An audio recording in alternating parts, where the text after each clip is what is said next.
Muy bien. Bueno, bienvenidos todos. Empezamos con el segundo curso.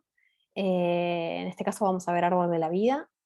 Como decíamos recién, la idea era empezar con estas 4 sefirot, pero vamos a terminar tratando la primera, porque resultó ser muchísimo material y no queríamos abrumarlos por un lado y no queríamos acelerarlo.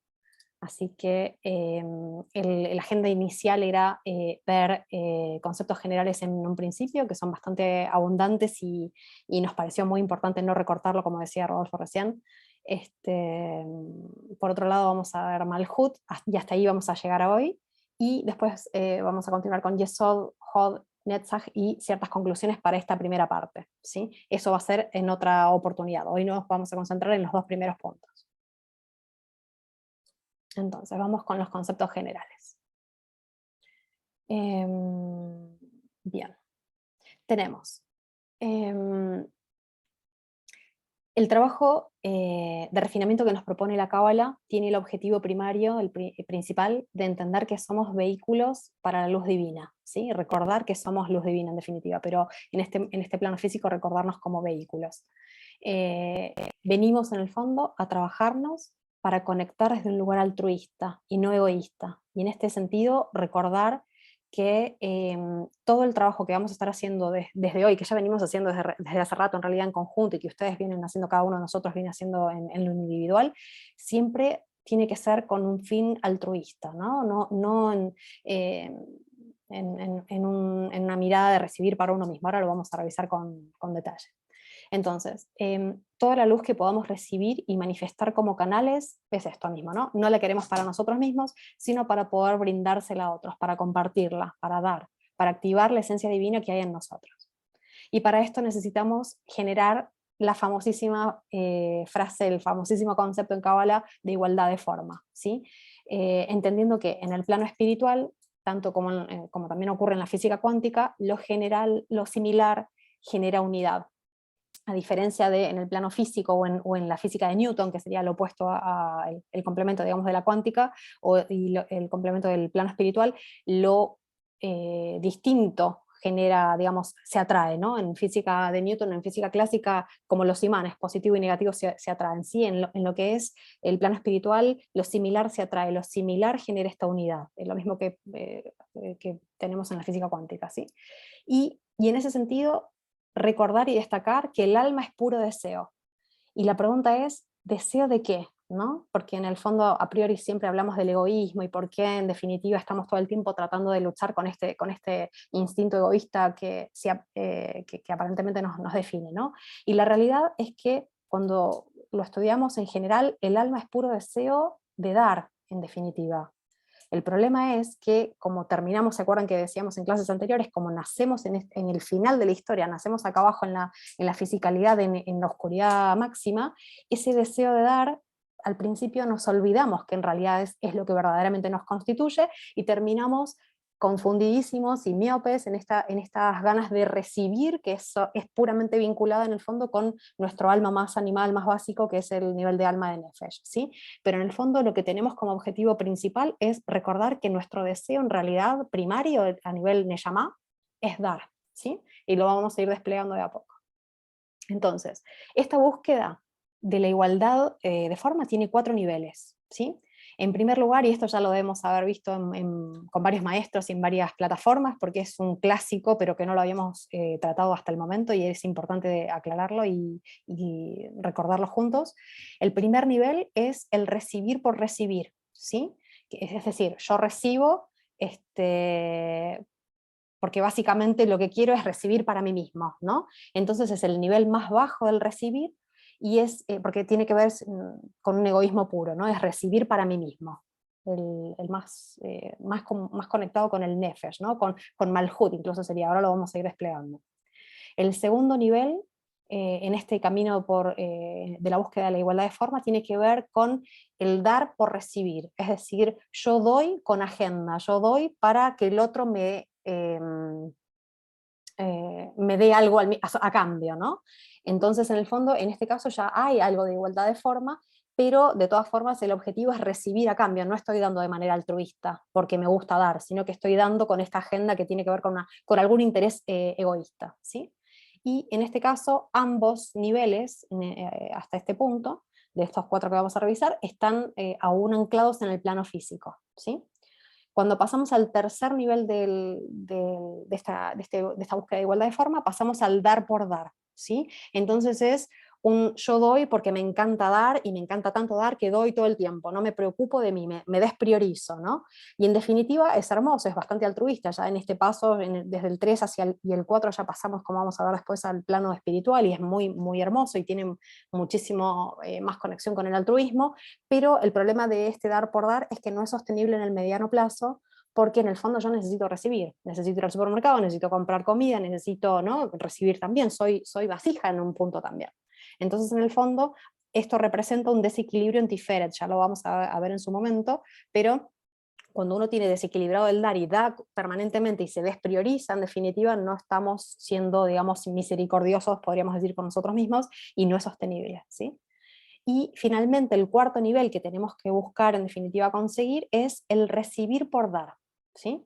Y esto tiene que ver con, bueno, es el nivel más altruista, y esta recepción, cabalísticamente hablando, no se considera recepción, sino que se considera dar. Y tiene dos acepciones, dos definiciones se podría decir. Recibo para poder dar a los demás, para compartir, es decir, recibo para poder dar, ¿sí?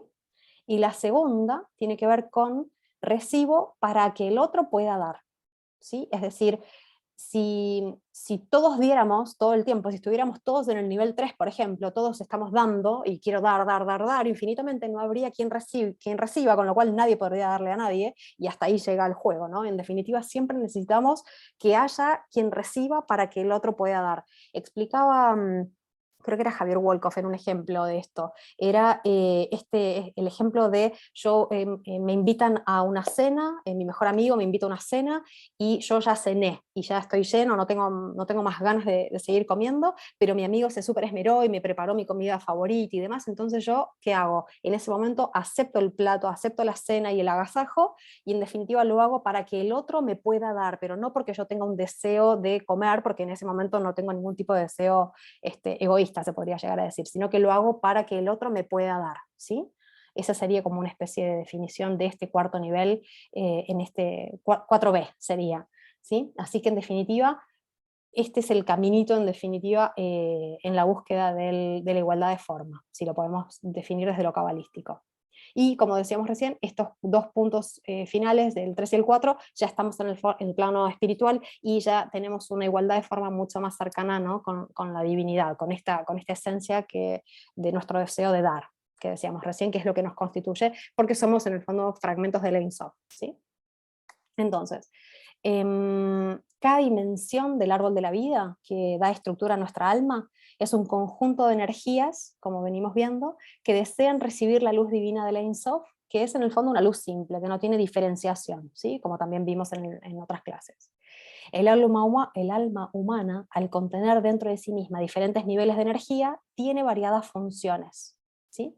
Entonces, cada sefirá, en este sentido, con todas estas funciones variadas y estos niveles de energía diferentes que representa a su vez deseos diferentes, porque los kelim, las vasijas de cada una de las sefirot, son diferentes y operan como vasijas de recepción diferenciadas a sí mismas, ¿sí?, a su vez, como dimensiones con sus distintas particularidades, que es lo que vamos a ir recorriendo hoy. Todo lo que existe en este plano físico, en esta realidad, y hacia arriba en todos los mundos, tiene una función, pero se puede producir confusión en la persona al no conocer exactamente estos detalles, estas funciones, este sentido interno, y en qué nivel se encuentra la energía en la que el alma está operativa, ¿sí? Entonces, uno de los problemas de las personas en general es concentrar, por esta misma confusión que se genera por desconocimiento, porque no conocemos cómo es esto de este desglose de funciones y este desglose, digamos, de energías y sus distintas estructuras y sus distintas particularidades cualidades y funciones, uno de los problemas es que las personas pueden llegar a concentrar sus deseos en una dimensión determinada, sin saberlo prácticamente, por este mismo ocultamiento que tenemos acá abajo en la materia, ¿no? Entonces, en definitiva, lo que genera este problema de concentrar deseos en una dimensión determinada, como lo vamos a ir desplegando de a poco ahora, es que no terminamos alimentando energéticamente o equilibrando energéticamente las demás dimensiones, ¿sí? Este es un repaso, porque en realidad estos conceptos ya los dijimos, pero es importante recordarlos, ¿sí? Para partir del momento cero todos juntos. Cada sefirá posee una energía neutra, ¿sí? En esta diferenciación que cada una de ellas tiene, pero la energía es neutra. Cuando la energía es utilizada de forma equilibrada, correcta, se denominan midot o virtudes. Midot en hebreo es el plural de midá, o virtudes. Cuando esta misma energía en cada sefirá está desequilibrada, aparecen las klipot, en hebreo cáscaras o transgresiones, ¿sí? Es lo contrario a midot. Es el plural de klipá, ¿sí? Entonces, una clipa justamente se relaciona con el nivel de ocultamiento en cada sefirá, recordando que se da en el árbol de la vida una serie de autocontracciones desde la Ein Sof, que es la revelación máxima, ¿no? La energía en su estado más simple y más digamos, abierto, ¿no? Más real, y el árbol de la vida representa esta serie de autocontracciones que me van ocultando la energía, la luz, ¿no? de la Ein Sof, y toda la información que implica. Entonces, para reparar una clipa, debemos equilibrar y trabajar nuestra administración de energía en todo el árbol, recordando que son fractales, unas sefirot de otras, y que en definitiva el trabajo es en todas las sefirot al mismo tiempo, como vamos a ver a continuación. Las limitaciones, que son la fuente de angustia y dolor en el ser humano, son un tema estructural a raíz de esta misma serie de autocontracciones y ocultamiento. Y recordamos, como ya habíamos dicho en clases anteriores, que el bien y el mal no es un tema moral, sino que es un tema estructural, relacionado con todas estas series de dimensiones que se van autocontrayendo y se van autoocultando entre ellas, y al mismo tiempo con este ocultamiento con la ignorancia que genera, ¿no? Este no comprender cómo funciona en el fondo cada uno de estos niveles de mi alma y ¿no? de mis estructuras internas. Acá lo que vamos a describir también hoy es esto que ya también dijimos, que tiene que ver con los arquetipos. Recordemos que ya habíamos explicado que cada dimensión tiene un arquetipo a través de los patriarcas bíblicos, ¿no? Que actúan como ejemplos de los desequilibrios y equilibrios a refinar en cada dimensión. Y Rodolfo en un ratito nos va a hacer un recorrido a través del arquetipo del patriarca, en este caso de Malhut, que es lo que vamos a ver hoy. Y en definitiva recordar que son almas que tuvieron que trabajar mucho esta dimensión y que su rectificación estaba relacionada con la dimensión que representan, y que cuando corrigieron esa dimensión a través de esta historia de estos patriarcas, cada uno en su dimensión, sus almas venían básicamente terminaron siendo en definitiva modelos en dicha dimensión, a partir de esta rectificación interna que hicieron. Entonces, básicamente, en Kabbalah, lo que ya venimos viendo, ¿no? Como metodología, lo que nos explican es cómo percibir la realidad, digamos, percibir la realidad para elevar nuestro nivel de conciencia, cómo refinar nuestra percepción de la realidad, ¿sí? Para elevarnos en ese autodescubrimiento, ¿no? Y en el camino de ascenso, el problema cuando vamos subiendo, porque después hay un camino de descenso, lo vamos a ver después en otras clases, pero por ahora lo que vamos a hacer es partir de Malhut y empezar a subir, voy refinando mi alma, como lo dijimos en clases pasadas. Entonces, en el camino de ascenso, el problema principal que tenemos que trabajar es el poder del Kli, del recipiente, frente a la luz, al Or. Siempre hay una asimetría, como vimos en clases pasadas. El Or, la luz, siempre tiene una potencia bastante más fuerte que la del Kli, la del recipiente, y lo que tenemos que trabajar justamente es la expansión, ese esfuerzo por ampliar nuestro Kli, para recibir cada vez más luz y desencriptar al mismo tiempo cada vez más información oculta en cada nivel, en cada sefirá, ¿sí? Entonces, en definitiva, este problema que tiene que ver con el poder que tiene el CLI, cómo voy desarrollando este poder de mi CLI frente a la luz que quiere bajar y revelarse en este vehículo que soy, ¿no? de la luz de la Ein Sof, tiene directa relación con el merecimiento del alma. Yo voy ampliando mi CLI a medida que me lo voy ganando, me lo voy mereciendo, y por eso es que es importante ir trabajando gradualmente, de a poco, eliminando el pan de la vergüenza, ¿no? Este concepto cabalístico en torno al no merecimiento, no merezco este crecimiento y demás, que tiene que ver, es muy cuántico esto en realidad. Explicábamos en clases anteriores, la realidad encripta información infinita, porque el infinito está encriptado acá abajo, y en definitiva yo, a medida que voy expandiendo mi nivel de conciencia, voy generando una afinidad de forma, una igualdad de forma, el concepto que decíamos antes, con esa luz que está encriptada, y a medida que elevo mi nivel de conciencia, amplío mi CLI, y en definitiva voy desencriptando esta información que está oculta, ¿sí? Y eso en definitiva sería como una especie de definición del merecimiento. El merecimiento tiene que ver con esto, con cómo yo me trabajo y me refino para ir ampliando mi CLI e ir desencriptando nueva información que estaba oculta. En cada dimensión, esto es importante, los errores que cometemos son un entrenamiento para subir. Basta de esta lógica de autoflagelante, ¿no? De percibir los errores como soy el peor, soy la peor, esto, ¿no?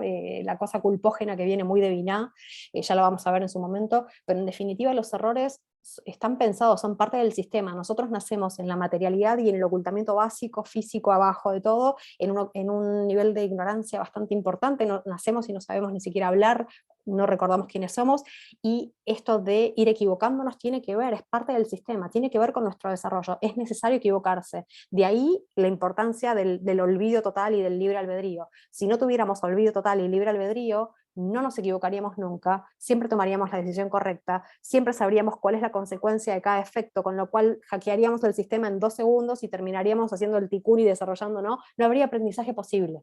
Los errores tienen que ver con este entrenamiento que me permite refinarme y que me permite aprender para subir, para seguir desencriptando nueva información gradualmente, en esta espiral permanente de expansión de mi nivel de conciencia, ¿sí? Entonces, en definitiva, nuestras equivocaciones indican que el alma se está preparando para ascender y rectificar esos niveles dimensionales en donde aparentemente estoy teniendo como clipot, ¿no? Como equivocaciones, como desequilibrios energéticos, ¿sí? Que ya los vamos a ir viendo. Con lo cual, no es que bien vengamos los errores y todo lo demás, ¿no? La idea es obviamente aprender sin dolor y aprender desde el disfrute, desde un lugar menos doloroso, pero los errores en definitiva igual indican que estamos subiendo, que estamos aprendiendo. Sí. Antes de seguir, comentarles también que la idea de todo este trabajo es analizarnos a nosotros mismos, ¿sí? Lo que ocurre generalmente cuando las personas empiezan a estudiar este tipo de análisis del autoconocimiento, lo que resulta más fácil es verlo en las personas que están afuera, ¿sí? Entonces es muy común que se utilice este conocimiento para juzgar a los demás, ¿sí? Y lo que hay que recordar es que lo que nosotros estamos viendo afuera es un reflejo de nosotros mismos. Entonces, todas las cosas que ocurren afuera, que nosotros podamos analizar, en realidad tiene que tener el enfoque contrario, ¿sí? Es siempre respecto a nosotros. Entonces, por ejemplo, cuando hay, yo lo he visto muchas veces, cuando hay parejas que se meten juntos a estudiar y empiezan a analizar estas cosas, después se empiezan a pelear con esto mismo, ¿sí? O sea, en vez de solucionar los temas, empieza a ser un argumento de discusión. Es que tú estás desequilibrado en no sé qué, es que tú, y no es para eso, ¿sí? Así que recordar eso, mantenerlo en uno, analizarse uno y mejorar uno. Y en la medida que mejora uno, se mejora lo que está alrededor. Ya recuerden que somos un fractal, ¿sí? Totalmente, y no solo con las parejas, también pasa con los padres, con los hermanos, con los amigos. Uno empieza como a juzgar y a criticar, se activa Binah, ¿no? Este juicio permanente desde el conocimiento, ¿no? Teórico, que es justamente donde está Binah. O sea, esto está considerado en Binah. Entonces, en el fondo es tratar de no activar esa energía de juicio que te da el conocimiento teórico, ¿no? Para analizarnos nosotros mismos, como bien dice Rob. Y de hecho ahora lo vamos a describir en un par de puntos más adelante. Pero maravilloso, sí, tal cual, gracias, Rob. el ser humano, bueno, siguiendo con estos puntos, el ser humano no puede controlar la realidad, en torno un poco a lo que justamente estaba comentando Rodo recién. Nosotros no podemos controlar la realidad, no tenemos cómo desde los seres finitos que somos controlar la realidad en su totalidad, ¿sí? En el fondo lo que tenemos que hacer es comprender la naturaleza de nuestra alma y del universo a través de esta misma estructura fractal, y comprender la oscilación de energías que nos componen para poder navegar sobre las energías existentes y poder revelarlas, ¿sí?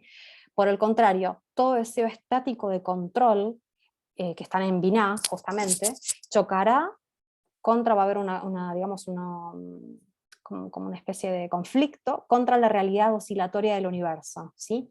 Y justamente en línea con lo que decía Rodo recién, nadie puede hacer que otro suba de nivel de conciencia, ¿sí? Por más que nosotros tengamos toda esta necesidad de control, todo este conocimiento que se me aloja teórico, que se me aloja en Binah, me hace sentir que yo ahora puedo identificar y escanear a todo el mundo y tenés un desequilibrio en tal o cual sefirá o en tal o cual dimensión. Yo no puedo hacer que otro suba el nivel de conciencia. Sí puedo trabajar especularmente, como vamos a ver en espejo, como vamos a ver un poquito más adelante, pero el trabajo es personal, ¿sí? Entonces, si el otro no se da cuenta de cuál es la enseñanza, yo tengo realmente poca probabilidad de incidir en ese cambio de percepción. El cambio de percepción es, por supuesto, interno, ¿sí? Personal. Y puedo, lo que sí es activar ¿no?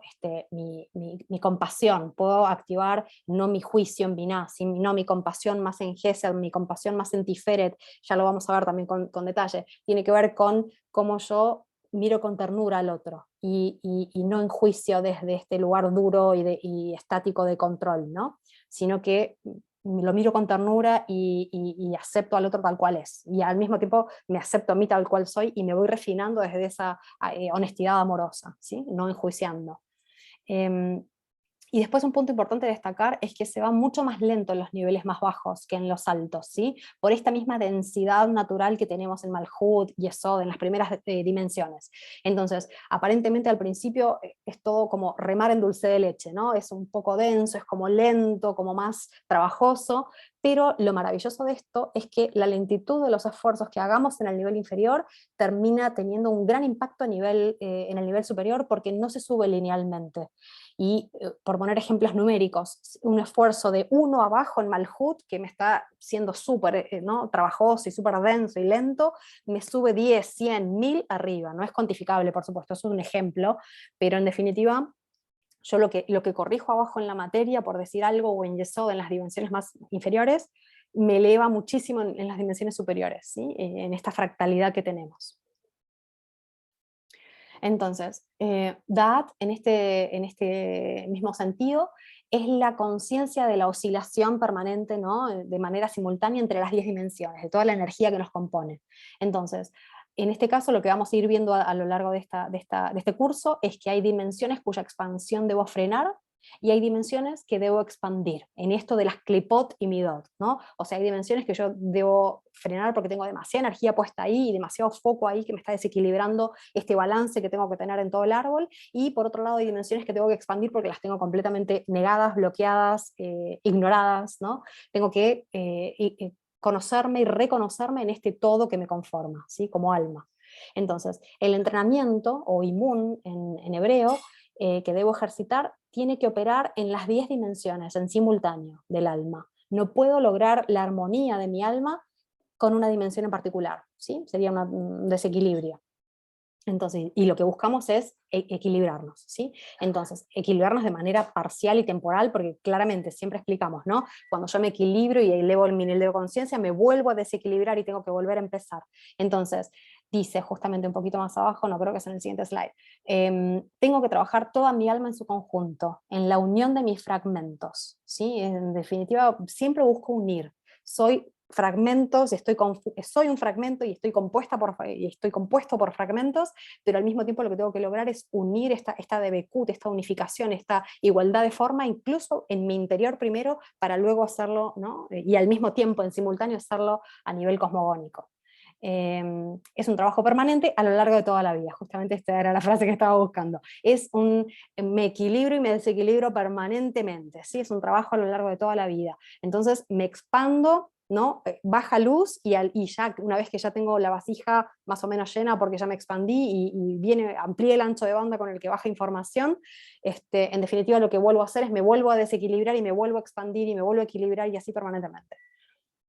En este digamos, proceso oscilatorio de energía.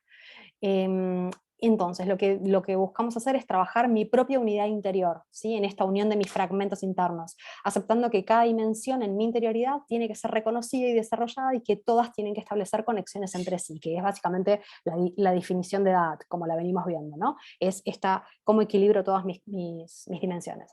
El tikkun de cada alma es cumplir su función trascendente, ¿sí? Y así salir de sí misma, es decir, yo me defino, me refino, en definitiva, a partir de buscar salir de mí mismo, de buscar esta unificación con la divinidad, con la luz. Busco trascenderme a mí como ser humano, busco ir más allá de mí misma, de mí mismo como individuo, como ser humano, ¿sí? Y eso quiere decir, en definitiva, salir de mí mismo. Entonces, todo tikkun, en este sentido, todo tikkun individual, aunque es aparentemente subjetivo, siempre está diseñado de forma trascendente para salir de sí mismo hacia el proceso del tikkun olam, ¿sí? De la corrección, de la rectificación del mundo. Y en este sentido, la clave es entender cómo volver a ser infinito sin dejar de ser finito, porque yo en mi estructura, en mi cuerpo, ¿no? Sigo siendo yo y mi alma está encarnada en este cuerpo. Entonces, ¿cómo es que yo puedo lograr esta DBQ, esta unificación, esta igualdad de forma con el infinito sin dejar de ser finito? Y la respuesta es, justamente volviendo a los conceptos anteriores, es recibir por dar, ¿sí? Es generar igualdad de forma con el Ein Sof. Y en definitiva entendemos que la búsqueda de la igualdad de forma es claramente el camino, ¿sí? Pero al mismo tiempo la otra pregunta que podemos hacernos es, ¿y cómo hago esto? Generar esta igualdad de forma, esta unificación sin anularme, manteniendo mi individualidad, ¿no? Sin fundirme con el infinito en una unidad total. Porque en definitiva esa sería la igualdad de forma total, somos uno, ¿no? Entonces, ¿cómo lo hago sin anularme y sin fundirme en esta unidad total? Y la llave, explican los cabalistas, es el gran secreto. Y esto se hace con trabajo en equipo, ¿sí? No se puede hacer solo, se precisa el grupo. Y en definitiva lo que tenemos que lograr es esta multiplicidad unida, o esta unión en la diferencia, ¿no? Esta unión en la multiplicidad de almas trabajando con un fin común en el Tikkun Olam, básicamente, ¿no? Y entonces por eso decimos que cuando nos refinamos en lo individual, corregimos el tikkun personal y pasamos en simultáneo, al mismo tiempo, de hecho siempre lo estamos haciendo todo en simultáneo, recordemos que todo esto es fractal, pero pasamos a trabajar por el tikkun olam y la corrección del mundo, ¿sí? Entonces, en definitiva, ahí comienza, esto no lo vamos a ver hoy, pero cuando ya pasamos por el tikkun olam, es que ya, en el fondo yo me corregí, ya hice mi tikkun, estoy haciendo mi tikkun, es un proceso, ¿no? Un proceso continuo. Entonces yo llego, me elevo desde Malhut hacia arriba, me voy refinando, y cuando ya salgo de mi individualidad, subo de Tiferet hacia arriba, después lo vamos a ver bien, y me conecto con mi potencial en Keter, en definitiva lo que tengo que hacer para trabajar con el Tikkun Olam es bajar. Ahí empieza el camino de descenso, desde Keter hacia Malhut, y cómo manifiesto mis talentos y todo mi potencial en esta corrección del mundo y cómo lo manifiesto en Malhut. ¿Sí? ¿Sí? Entonces, en definitiva, ahí ya iniciamos el proceso de descenso, que lo vamos a ver en otro momento. Ahora estamos viendo el proceso de ascenso, pero para que quede claro, ¿sí? De los conceptos básicos de los que estamos hablando, porque esto no se explica en todos lados, la verdad es una suma de conceptos de distintos maestros. Entonces, ¿y cuál es el Tikkun Olam, en definitiva? ¿No? ¿Cómo se corrige el mundo? ¿Cuál es el trabajo que vinimos a hacer en grupo? Y básicamente lo podemos resumir, por supuesto que si tienen más ideas nos las comentan al final cuando hagamos preguntas y comentemos en conjunto, pero básicamente lo podemos describir de tres formas. Corregir la relación entre el dar y el recibir, ¿no? Lo que decíamos en clases pasadas, entre esta conciencia del dar, del recibir, que tiene que ser en realidad traspolada, transmutada, revelada como deseo de dar, que es en realidad lo que nos constituye, y generar igualdad de forma y unir, ¿no? Generar esta unidad con la luz, con el Ein Sof, ir disolviendo la ilusión de separación, las polaridades, recordemos que toda polaridad, toda ilusión de separación es muy de nuestro mundo, ¿no? Del mundo de la ilusión en Malhut en la que estamos. Y recordar que el otro soy yo, y que juntos somos el Ein Sof, todos juntos en definitiva, ¿no? Por eso es que no me disuelvo, ¿no?, en esta unidad, en esta multiplicidad unida, porque todos juntos, todos los fragmentos de alma que formamos todos juntos, somos el Ein Sof, ¿sí? En definitiva, soy el otro, y por eso crezco también mucho más fácil en grupo, ¿sí? Lo que venimos diciendo siempre. Entonces, hasta ahí llegamos con los conceptos generales, y ahora vamos a pasar de lleno a Malhut, ¿sí? Vamos paso a paso. Entonces, tenemos que en Malhut está el reino, otros nombres de Malhut, ¿no? O nombres en español sería traducidos. El reino, la soberanía, la receptividad, el liderazgo, la materia, hay varios más, ¿no? El planeta que lo representa es el planeta Tierra, el arquetipo es el rey David, del que nos va a hablar Rodo después.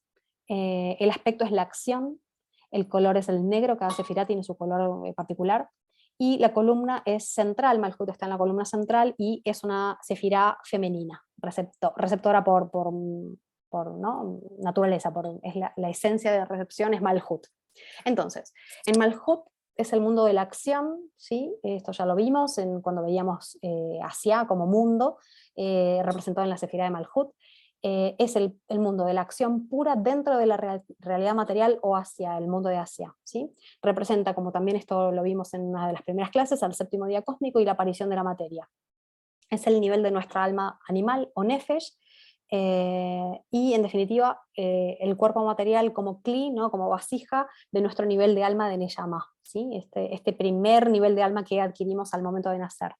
Entonces, que se revela, va más que nada, porque nuestra alma tiene todos los niveles al mismo tiempo, pero se revela este primer nivel de nefesh al nacer.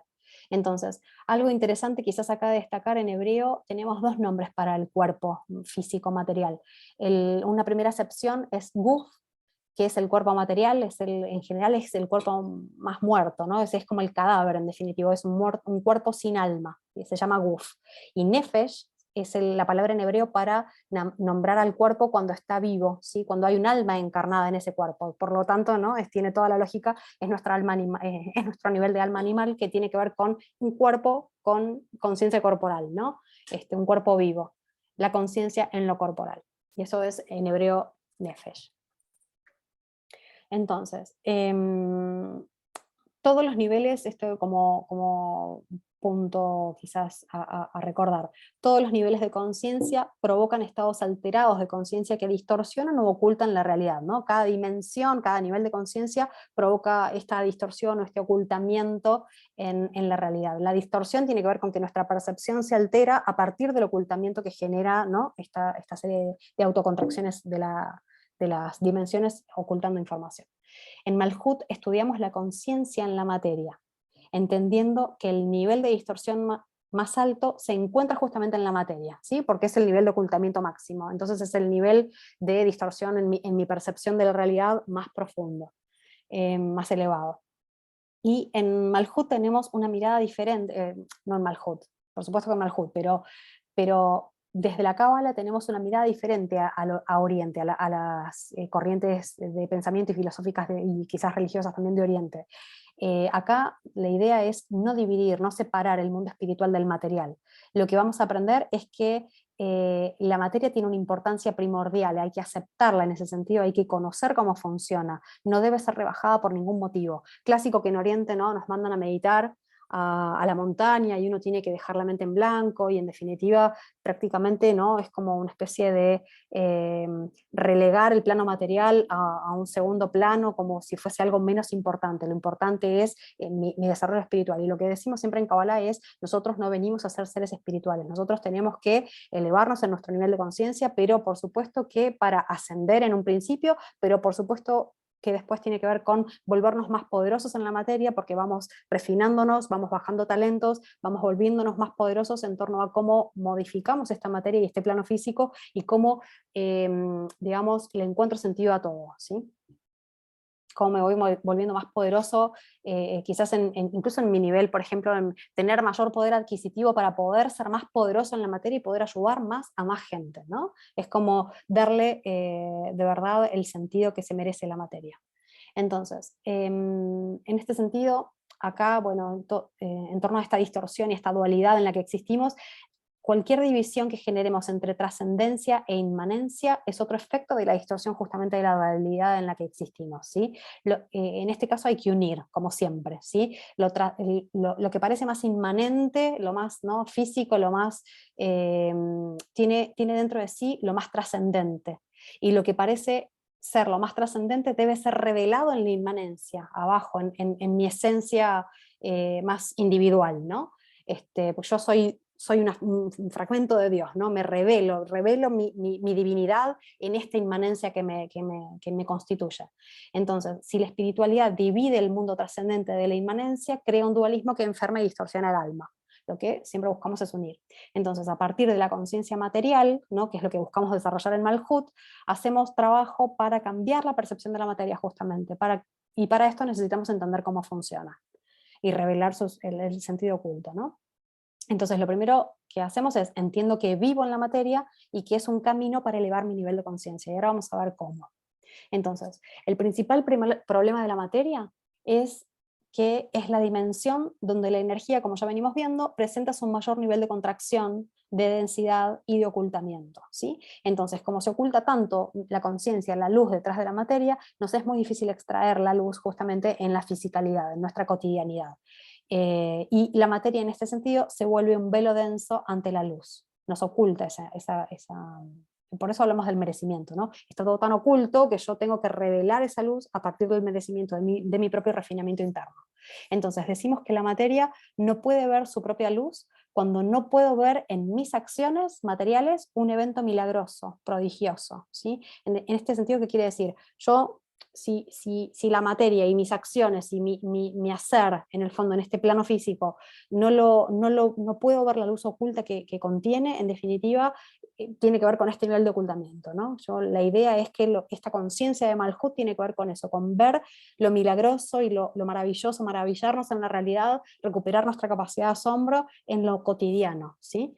En todas mis acciones. Entonces, revelamos justamente la conciencia en Malhut cuando le damos sentido a todas las acciones materiales, cuando hago algo en la realidad y reconozco el sentido, le estoy viendo la luz interna a la cosa, ¿no? A la cosa en torno a la materialidad, a la fisicalidad en Malhut. La materia por sí misma no tiene sentido, ¿sí? A menos que le demos sentido a nosotros, que se lo revelemos, que lo encontremos nosotros mismos, que hagamos el esfuerzo de revelar ese sentido oculto. En Malhut, como vimos también en clases anteriores, hay más mal que bien, ¿sí? Como veíamos acá abajo, hay un 25% de luz y un 75% de oscuridad. Eso quiere decir que hay más mal que bien, ¿sí? No es que en realidad es un efecto, ¿no?, una ilusión óptica, se podría llegar a decir, de esta dimensión. En definitiva, se dice que hay más mal que bien porque en definitiva hay un mayor nivel de ocultamiento, ¿sí? Entonces, la materia es donde está el desafío mayor, es la prueba mayor para el ser humano, justamente por este nivel de distorsión y de ceguera que tenemos, de miopía que tenemos en la materia. Y a mayor búsqueda por el ocultamiento y a mayor resistencia, mayor luz vamos a revelar, ¿no? A mayor desafío, mayor luz. Esto tiene que ver con que cuando, por ejemplo, estamos ante X situación compleja, y cuanto más difícil se pone esa situación, cuanto mayor resistencia me pone la realidad y más compleja se pone, o más complicada, más cuesta arriba se pone cierto desafío, tiene que ver con que es muy posible que dentro de esa situación, o de ese trabajo, de ese proyecto, de esa conversación, de ese lo que sea, de esa tarea, hay un nivel muy alto de revelación de luz potencial, ¿sí? Entonces, a mayor desafío, ¿no?, cuanto más me cuesta algo, es porque tengo un nivel de luz a revelar muchísimo mayor, más grande. Siempre recordar este tipo de cosas, porque nosotros en este nivel de ocultamiento que tenemos en Malhut, tendemos a, con esta miopía en la que estamos, tendemos a percibir la dificultad digamos, el no entender, esta cosa de la resistencia, ¿no? Sí, bien digo, la dificultad, no me sale otra palabra para describirlo, tendemos a describirlo como desde el lugar de víctima, ¿no? Ay, pero esto es todo tan complejo y demás. Y en realidad, este cambio en la percepción de la materia que tenemos que lograr tiene que ver justamente con percibir que hay luz en todo, hasta en la dificultad, en esta resistencia que me pone la realidad, o que me pongo yo mismo, incluso en mi propia miopía, tiene que ver con que hay muchísima luz oculta que yo puedo revelar ahí.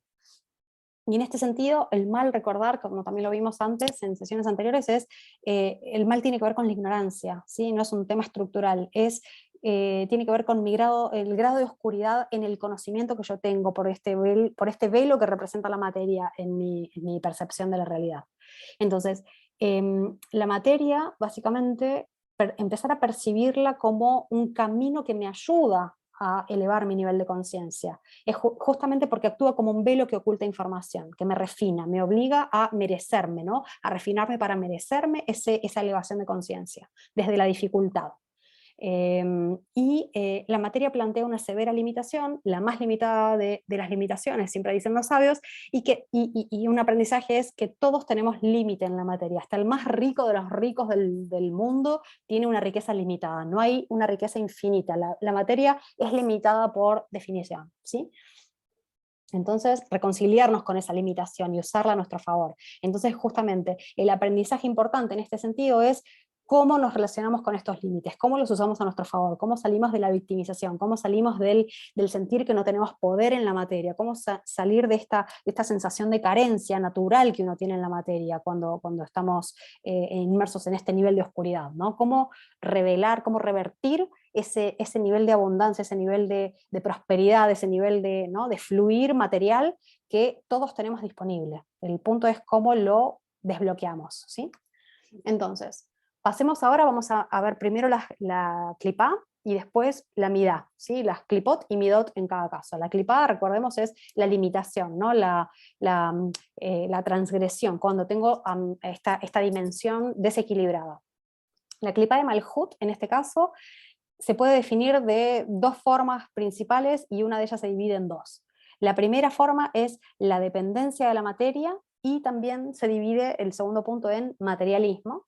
Y por otro lado lo podemos definir también como el rechazo a la materia, ¿sí? En cualquiera de estos tres casos decimos en Kabbalah que hay una falta de conciencia de Malhut, que tenemos que equilibrar esta sefirá, esta dimensión, porque no tenemos la energía, digamos, balanceada, ¿sí? Entonces, desplegándolo uno por uno. La dependencia de la materia la podemos definir como transferencia de poder a la materia, es decir, idolatría. ¿En qué sentido? Por ejemplo, la clásica persona que depende muchísimo, no sé, de que se define, justo acá está la frase clarísima, ¿no? Es confundir el ser con el tener. Es yo me defino por lo que tengo. Yo tengo, no sé, X reloj, X cosa, X aspecto material que hace que me haga sentir más seguro, ¿no? Como que yo voy definiendo mi identidad, mi ser, ¿no? Con lo que tengo. Entonces, en definitiva, si yo no tengo este elemento o esta cantidad de objetos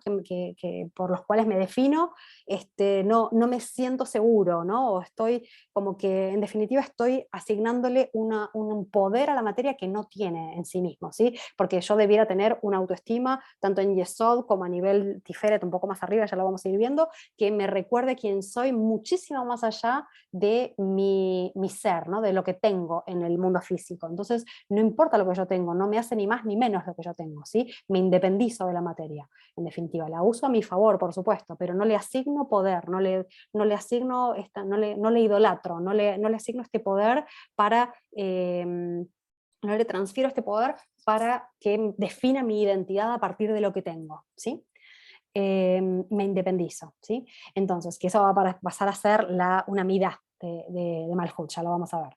Y este segundo punto del materialismo dice acá claramente que para que haya materialismo, ¿no? El culto a lo material, ¿no? Esta necesidad de acumulación permanente y estar como muy pendiente de lo material, que me define a lo material, tiene que existir una mente que parte la realidad en dos, entre espíritu y materia, ¿no? Es de vuelta, fíjense que es la conciencia de no ver luz en todo, no reconocer que la materia es igual de divina que todas las demás dimensiones, ¿no? Entonces, la materia te convence, ¿no? No es la materia la que te convence, es mi percepción que me convence que en la materia no hay otra cosa más allá que la materia, ¿no? Es el nihilismo, ¿no? Es negar que haya energías subyacentes trascendentes, ¿no? Es el nihilismo nietzscheano clásico de la nada misma, ¿no? Alabar la materia por la materia. Es el ateísmo, por ejemplo. El ateo está en este plano, acá abajo, en este nivel de materialismo que no le ve el sentido a la materia, no hay una energía interna que la constituye, la materia es materia y nada más, ¿sí? No hay energía interna, no hay Dios, no hay sentido, ¿sí? Entonces, eso es lo que definiríamos como materialismo, y que hace digamos, desequilibrio en Malhut, ¿sí? Este tercer punto tiene que ver con el rechazo a la materia, ¿sí? Es decir, como, por el contrario, sublimación de lo espiritual por sobre lo físico, es decir, yo me elevo, esto sería muy clásico en Oriente, ¿no? Yo tengo que estar meditando en la montaña y no tengo que acumular materia, me despojo de todo, dono todo a los pobres o a quien sea, instituciones, porque no hay que tener, la materialidad es mala, no tengo que tener, ¿no? Es este desprendimiento, es el otro polo del materialismo, ¿no? Que al mismo tiempo sigue siendo un desequilibrio en Malhut, porque no puedo rechazar la materialidad, hay divinidad, yo tengo un cuerpo y tengo que cuidarlo, tengo que vivir, tengo que comprar cosas, o sea, necesito de mi fisicalidad para sobrevivir y no solo para eso, sino para trascenderme, ¿no? Para lograr conectar con mi potencial arriba de todo en Keter, ¿no? Entonces, en el fondo acá el ejemplo del rechazo es muy interesante, porque ponen los cabalistas muchas veces para explicar este punto, el ejemplo de Rabbi Shimon Bar Yochai al salir de la cueva. Rabbi Shimon Bar Yochai es el que escribió, canalizó en definitiva el Zohar, y estuvo 13 años, como deben saber, en una cueva, porque lo perseguía, esto fue en la época del Imperio Romano, lo perseguían, tenía pena de muerte, este buen señor, este sabio, y se escondió 13 años, cuenta la leyenda, en esta cueva con su hijo, y cuando sale de la cueva, acá hay dos versiones de la leyenda, ¿sí? Una me la contó Rodo el otro día, que me la recordó, que yo no la recordaba, y la otra es la que leí puntualmente preparando esto. Una versión es que al salir Rabbi Shimon Bar Yochai de estos 12 años, primero sale a los 12 años de la cueva, salen con el hijo y de repente ven que el Imperio Romano había crecido enormemente, que había acueductos, que estaba lleno de palacios, de baños, de ¿no? Todos estos edificios, palacios y demás que tenían construidos los romanos, que tenían un culto muy fuerte a lo físico, ¿no? Muy, muy curiosamente, todo muy simbólico, y que cuenta la historia que se habilitó una especie en él principalmente, se habilitó una especie de juicio tremendo, diciendo cómo puede ser que estos romanos estén idolatrando la materia de esta forma, ¿no? Como que se perdió la sociedad, estamos perdidos, no hay esperanza, ¿no? Como un rechazo completo a la fisicalidad en torno a esta elevación sublimada que tengo de mi alma, ¿no? Y dice la leyenda que en este caso Dios, en el fondo, ¿no? el Ein Sof, lo mandó de vuelta a meditar a la cueva un año más para que se reconcilie con la materia. Y la otra versión, y por eso termina saliendo al año número 13. La otra versión que me comentaba Rod el otro día tenía que ver con que Rabbi Shimon hizo una especie como de juicio. ¿Cómo era? ¿Te acordás de esta parte? Se me fue la historia. Contala vos. Sí, bueno, es más o menos similar, pero sale con su hijo y lo primero que ven, digamos, son dos granjeros trabajando en la tierra, Esa. y eso es lo que a ellos les provoca como un choque, o sea, desde estar 12 años meditando, ¿sí? Y canalizando información, ver la realidad y ver que hay gente que está preocupada de hacer cosas para ganar, para poder comer, les genera un choque y un juicio, es más o menos lo mismo que decía la Romy. Y el tema es que terminaron matando a esta gente con la vista, ¿sí? Y de vuelta, el creador habla con ellos y los manda de vuelta a la cueva. ¿Para qué? Para que regulen su juicio, se reconcilien con la materia y puedan salir equilibrados y ser funcionales. Porque no sirve de nada ser, digamos, entre comillas, un ángel en la tierra, ¿sí? Hay que hacer las cosas. Exacto, buenísimo. Muy bien. Entonces, en definitiva, entendemos que Malhut se distorsiona ya sea por baja autoestima o por ignorancia, ¿no? En definitiva es baja autoestima en torno a que yo dependo de la materia, le asigno poder, me siento tan pequeño, me siento tan disminuido que me defino a partir de lo que tengo, ¿no? Tengo que exhibir lo que tengo, me cargo, ¿no? de cosas para valer ahora sí, tengo la cartera, no hablemos de marcas, pero en definitiva es esto, definirme a partir de las cosas, ¿no? O de las joyas, este tipo de cosas como muy, que las necesito para identificarme, para potenciar mi identidad porque la tengo bajita, ¿no? Y el otro punto es por ignorancia, justamente, ¿no? Por este ocultamiento que tiene que ver con no encontrarle el sentido a la materia, ¿sí? Entonces, pasando al otro polo, ¿sí? Vamos a cómo equilibramos Malhut, cómo, digamos, tenemos la midad, cómo tenemos la virtud en Malhut, ¿no? Y básicamente tiene relación con ver el sentido en la materia, encontrarle el sentido oculto, la luz oculta en la materia, ¿sí? En las cosas, en las acciones, en el esfuerzo, en la limitación en general que representa la materia y todo este plano físico, en las enfermedades, en la limitación que también representa la muerte, ¿no? Porque el cuerpo físico, como todo lo físico, tiene límite, ¿no? Entonces, en definitiva, me reconcilio, le veo sentido a esto, le encuentro el sentido en cada enfermedad, en cada dolencia, en cada esfuerzo, en todas las limitaciones. No me victimizo, sino que le encuentro el sentido y voy desencriptando esa información que me regala cada limitación, ¿sí? Y que ese crecimiento que me propone. Entonces, la conciencia de la materia es de reconciliación, de unir de vuelta, ¿no? Acepto la finitud como la única forma de sentir la existencia subjetiva. ¿Sí? No hay otra forma de vivir esta vida subjetiva sino a través de este vehículo corporal en el que habitamos, ¿no? Este avatar en el que habitamos. Entonces, el alma encarnó en un cuerpo, tenemos este cuerpo y tenemos que trabajarlo, tenemos que santificarlo, ¿no? Tenemos que cuidarlo. El alma no puede renunciar a la dimensión material porque su materialidad también cumple una función en el esquema de la elevación constante hacia la luz, ¿sí? Entonces, mi cuerpo, como decimos, ¿no? Es el templo de Dios, es, por decirlo un concepto quizás conocido, familiar, pero en definitiva es luz, ¿sí? Cuidar la materia como medio poderoso para un gran fin, ¿no? Para esto de refinarnos, no creer que el medio es el fin al mismo tiempo, no idolatrar tampoco a la materia, ¿no? Este culto al cuerpo, por otro lado, que sería el otro extremo, el otro polo. No idolatrar los medios, descubrir progresivamente cuál es el fin, ¿no? Cuál es el fin de cada uno de mis elementos materiales. Y el precio, si bien no estamos en esta existencia subjetiva, el precio a pagar por esta sensación, por esta experiencia de ser humanos subjetiva, es la percepción inicial con la que nacemos, inicial e ilusoria, de falta de conexión con la matriz, ¿no? Con el Ein Sof. Al principio estamos en esta oscuridad y en esta miopía total.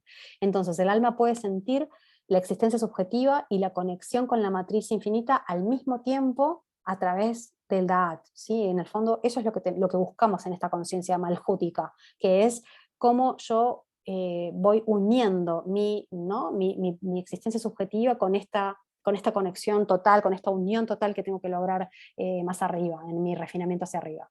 La materia es un anclaje importante, ¿no? Es este vehículo que me mantiene, ¿no? Anclado en lo físico, no tengo que evadir la materia. Es un anclaje importante y fundamental para elevarse, para percibir todo lo cotidiano como extraordinario, porque todo es extraordinario, no hay nada ordinario en este plano físico, ¿sí? Es todo, está oculta digamos, lo extraordinario, pero todo tiene luz, con lo cual el desafío es percibir todo lo cotidiano como extraordinario, ¿sí? Es recuperar, quizás lo vamos a ver más adelante, pero es recuperar esta capacidad de asombro que teníamos cuando éramos chicos, ¿no? Esta cosa de maravillarme, yo disfruto de esta, digamos, esencia extraordinaria que percibo en los detalles más simples, ¿no?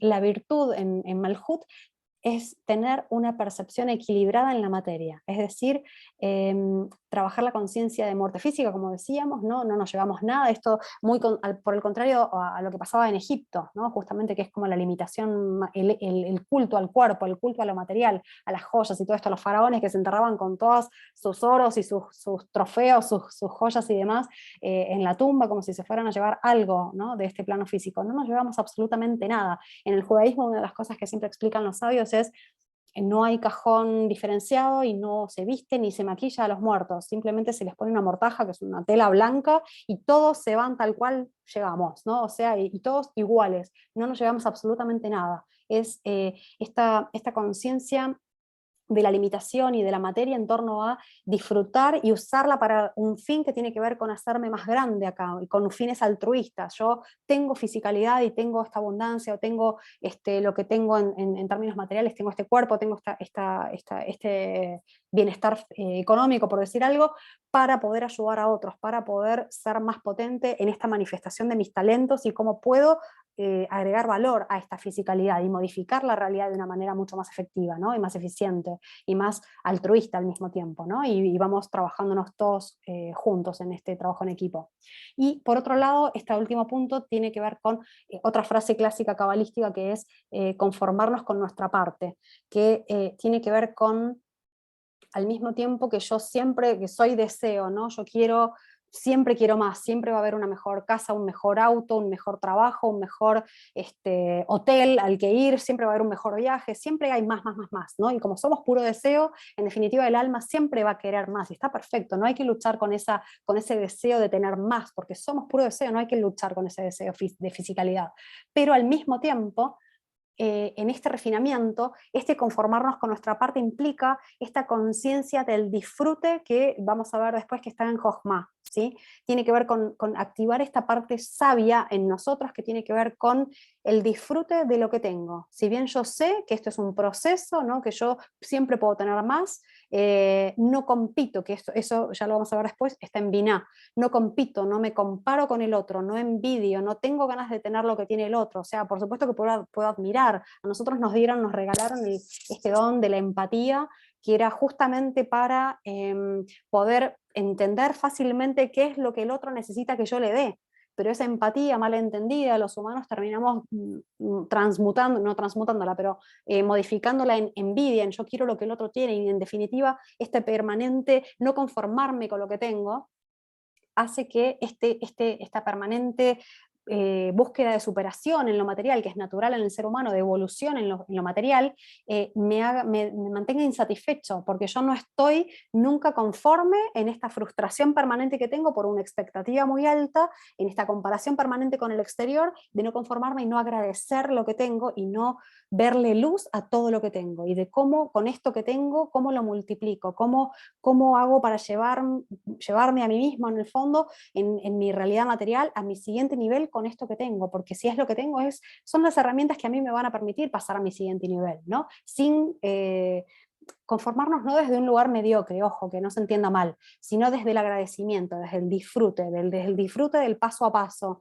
de esta conciencia de proceso. No me estoy orientando al resultado, que es muy de Binah, ya lo vamos a ver después, no estoy permanentemente como con esta expectativa tan infinita que no me permite disfrutar, porque mi realidad siempre tiene como tiene un nivel acá, supongamos que mi realidad está, no sé, espero que se vea mi mano porque no me veo a mí misma, supongamos que tenemos la realidad de este nivel y mi mente tiene, mi hemisferio izquierdo, ya lo vamos a ver después en Binah, tiene una expectativa infinita y siempre hay un gap entre mi realidad física y mi expectativa. Entonces siempre me termino frustrado con mi realidad, nunca me alcanza lo que tengo. Y la idea es, por un lado, sí, conecto con este deseo, quiero más, está perfecto, quiero evolucionar, pero no desde esta frustración permanente. Bajo mi nivel de expectativa para poder conectar con el disfrute, porque una persona que está frustrada permanentemente en lo físico, en lo material, no puede conectar con su sabiduría en Jochma, con lo cual bajan menos ideas de proyectos, bajan menos ideas en general, altruistas que tengan que ver con cómo modifico mi mundo, ¿sí? No puedo vivir en frustración, no puedo vivir comparándome, no puedo vivir pensando, pucha, el otro, ¿por qué tiene mucho más que yo? ¿No? Esta cosa eso me separa. Lo que tenemos que hacer es agradecer que el otro tenga lo que tiene y yo agradecer lo que tengo, y desde ahí cómo me elevo, ¿no? Pero no desde la comparación, no desde la frustración, porque eso me separa de la fuente, ¿sí? Es muy importante entenderlo. Ya lo vamos a ir profundizando más adelante también. Y bien, entonces, habiendo dicho esto, ¿cómo subimos, ¿no? ¿Cómo subir los niveles energéticos venciendo las limitaciones del campo material más imperfecto en el que estamos embebidos, ¿no? En el que estamos habitando? Entonces, Jaime Vital, acá un gran sabio cabalista, dijo: existen mitzvot, los preceptos, más potentes energéticamente que otras, ¿sí? Unas mitzvot son más potentes que otras desde lo energético. No están todos los preceptos, todas las acciones en el mismo nivel, ¿sí? Entonces, ¿qué quiere decir esto? Que algunas acciones en el plano material. Recordemos que Malhut es tanto el plano de las acciones como del tener, ¿sí? Es un poco ambas cosas. Entonces, algunas acciones en Malhut no se elevan más que otras, ¿sí? Y esto es clave entenderlo. Entonces, la pregunta es, entonces, si no todas las acciones son iguales, ¿cómo sé cuáles me elevan más y cuáles me elevan menos? Y básicamente algo muy importante a entender en este plano para elevar mi conciencia malhútica, ¿no? Para elevar mi nivel energético y vencer estas limitaciones de Malhut en la materia, es que lo que determina esto, cuál me eleva más y cuál me eleva menos de mis acciones, no es la acción en sí misma, sino la combinación de mi acción con mi kavaná, con mi intención, ¿sí? La intencionalidad que tengo en el acto de lo que estoy haciendo, ¿no? En mi acción.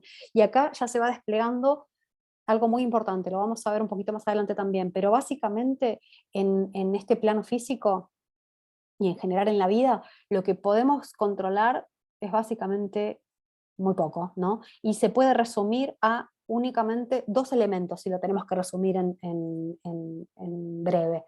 Una de esos elementos que podemos controlar es justamente mi kavaná, la intención con la que yo hago las cosas, ¿sí? Entonces, si yo hago algo simple, una acción que es súper básica, pero la hago con una intención súper altruista de dar, de compartir, de lo que sea, ¿no? Que me haga, en el fondo, agregarle valor a este plano físico, esa acción en sí misma se potencia en el efecto, en esta causa-efecto que logramos permanentemente con cada una de las acciones que tomamos, ¿sí? Esta causa y efecto invisible, porque muchas veces las causas están distanciadas en el tiempo de los efectos y a veces no vemos, no relacionamos una causa con un efecto, pero la intención con la que yo cargo cada acción determina ese efecto, esta elevación más profunda en mi nivel energético y en mi despertar y en mi elevación del nivel de conciencia, ¿sí? El segundo punto que podemos controlar, lo vamos a describir un poquito más adelante, pero tiene que ver con mi percepción de la realidad, ¿sí? Entonces, que se nos grabe a fuego esto. Dos cosas que podemos controlar. Por un lado es controlar en términos no de control estático, como decíamos antes, ¿no? No podemos controlar prácticamente nada en la realidad, pero control desde el lado de que yo puedo modificar, que yo puedo incidir en él o en ellos, en estos dos elementos, para potenciarme, ¿no? Como alma. Entonces, una es la intención con la que hago las cosas, la otra es la percepción con la que yo miro mi mundo, miro mi vida, miro mi realidad, el sentido que le voy encontrando a todo, ¿sí? Ahora ese segundo punto lo vamos a describir ahora. Entonces, esto implica, ¿no? Esto al menos en torno a las intenciones, a la cabana que le inyectamos, con la que cargamos cada una de nuestras acciones y decisiones, esto implica que nuestras acciones se corresponden con diferentes tipos de energías. Y si nos elevamos a energías más elevadas, accedemos a niveles con una imperfección menor. ¿Sí? Nos vamos elevando más a partir de las acciones. ¿Se acuerdan que siempre decíamos que no venimos a ser seres espirituales, ¿no? Venimos a elevarnos para finalmente volver a bajar al plano de la acción y desde la acción modificar la materia, ¿no? ¿Por qué? Porque yo me sigo elevando a través de las acciones. Decíamos también en otra clase, yo puedo elevarme a partir de tres elementos: el plano de la meditación en Jochma, el plano del estudio físico, del estudio teórico en Binah, y principalmente uniendo estos dos a partir de las acciones que yo concreto en Malhut. Es lo que más me eleva. Y esto tiene que ver también con lo que decíamos hace un rato, en torno a que uno trabaja muy lento en Malhut, pero si yo trabajo 1 en Malhut, me eleva 10 o 100 o 1000 en los planos superiores, ¿sí? Entonces mis acciones tienen exactamente diferentes tipos de energías que me van elevando exponencialmente en los niveles superiores, ¿sí? Es muy importante, el plano de la acción es esta dimensión, es una de las más importantes, si no la más importante del árbol, ¿sí? Entonces, así que en definitiva, cerrando esta idea, no es la imperfección la que nos predetermina para poder avanzar, sino que es la ampliación de nuestro cli, de nuestra vasija de recepción, de nuestro nivel de recepción, nuestra potencia para recibir más, el que provoca el ascenso a niveles más elevados, donde los límites son más amplios. Entonces volvemos a que la llave para seguir ascendiendo es ampliar el nivel de recepción, refinarme como vasija, ¿no? Refinarme como cli, me voy elevando, me voy equilibrando, voy balanceando mis energías y amplío mi autoestima más arriba, ya lo vamos a ir viendo, pero amplío mi nivel de percepción, amplío mi capacidad de recepción, y con lo cual me baja más información y me vuelvo a refinar y me vuelvo a reequilibrar después de este desequilibrio y me sigo expandiendo, y así permanentemente en una espiral de ascenso constante, ¿sí? Entonces, el trabajo continuo en el campo de la materia es la transformación de la materia en materia luminosa. Ya con esto vamos terminando, ya queda poquito. Entonces, voy transformando esta materia simple que yo veo, que sin sentido en un inicio, porque decíamos antes, el sentido se lo asigno yo, si no, la materia por sí misma no tiene sentido, tengo que descubrírselo yo, tengo que revelarlo yo. Entonces vamos transformando esta materia en materia luminosa. ¿Y qué significa la materia luminosa? Es la aparición de lo sagrado en el espacio material. Es la revelación de la Shejina divina en esta realidad material, en cómo vivo la realidad, en cómo percibo la realidad, ¿sí? Cómo le asigno valor a todo. Entonces, en definitiva, es ver sentido en todo, es recuperar la capacidad de asombro que decíamos también recién, ¿no? Esto de yo valoro los pequeños gestos, valoro las pequeñas acciones, las hago desde una intención altruista, me muevo desde ese altruismo, desde esta ternura, desde esta compasión con el otro, desde este ver luz en todo, desde una mirada como más naif, ¿no? Como más ingenua, más amorosa, mucho más conectada con este disfrute, con esta capacidad de asombro que me permite ver, ver luz en todo, ver lo sagrado, ver el Ein Sof acá abajo encriptado, ¿no? Y conectar con esta conciencia del disfrute, de la elevación permanente, ¿no? De cómo voy transformándome, ¿no? Y cómo voy transformando mi realidad también a partir de mi propia transformación. Y llegamos ahora al arquetipo, ¿no? De Malhut, que es el rey David. Así que acá, Rodo, te dejo para que pases a comentar esta parte. Perfecto. Bueno, lo primero es paciencia si me caigo. Recuerden que estoy con complicaciones por internet, así que cualquier cosa, yo me vuelvo a conectar alrededor de un minuto después, ¿sí? El tiempo que se demora en reiniciar el prompter. Bueno, yo no puedo avanzar, así que avanza tú. Sí, eso. Ahí va. Gracias. Dale. Ya, bueno. Entonces, vamos a hablar un poquito como introducción de como, qué tienen que ver los patriarcas con las sefirot, ¿sí? Entonces, como decía Romy en algún momento también, que los patriarcas representan arquetipos espirituales, ¿sí? Estos arquetipos tienen una correspondencia con las sefirot que categorizan la relación del creador con nuestra realidad y que se reflejan en los componentes de nuestro carácter, ¿sí? Suena medio enredado, pero al final lo que estamos tratando de comentar es que estos patriarcas representan como el pináculo, ¿sí? De un tipo de corrección que nosotros también podemos hacer, ¿sí? Cada uno de ellos nos insufla con la cualidad particular que lo define. Esta es la razón más profunda por la que son llamados pastores de Israel, ¿sí? Como el pastor que proporciona alimento a su rebaño, estos líderes nos alimentan de su esencia espiritual. Abraham nos alimenta con amor, la autodisciplina de Isaac, la armonía de Jacob, y la verdad, y así sucesivamente, ¿ya? ¿Qué significa esto en términos prácticos? Que no es que el patriarca en sí nos apoye, ¿cómo decirlo?, como por cascada, ¿sí? Sino que nosotros, a través del estudio de su trabajo, de quién eran ellos, nosotros podemos ejercitar o hacer el mismo trabajo espiritual que hicieron ellos, ¿sí? Entonces, ellos nos ayudan a conectarnos con las dimensiones de nuestra propia alma, con sus fuentes celestiales, las divinas sefirot, alimentándonos y nutriéndonos y fortaleciéndonos, ¿ya? De vuelta, insisto, no tiene que ver como si yo conectándome con ellos fuera inmediatamente a corregir ciertas cosas, ¿sí? Sino que el conectarme con su trabajo, con su trabajo espiritual específicamente, lo que nos permite es poder desarrollar el trabajo espiritual en nuestra vida, ¿Ok? ¿Puedes avanzar un poquito, Romy? Perfecto. Entonces, en Malhut tenemos a el rey David. ¿Ok? Esto es, ahora voy a explicar por qué. ¿Ok? Entonces, a ver si me siguen también en este aspecto, que la última letra del tetragramatón, que es la segunda Hey, expresa el concepto de recibir, ¿sí? Eso no sé si se acuerdan bien de la estructura, ¿ya? La última representa Malhut, ¿sí? Me faltó a lo mejor el dibujito para poder explicarlo bien, pero creo que ya lo conocen, ¿ya? Esta última Hey representa la idea del recipiente o vasija, ¿ok?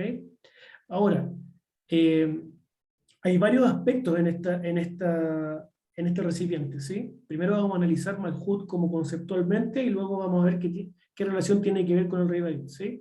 Entonces, lo que tiene la vasija es el poder otorgado para recibir del Creador, ¿sí? Esa es la gracia de ser vasija, ¿sí?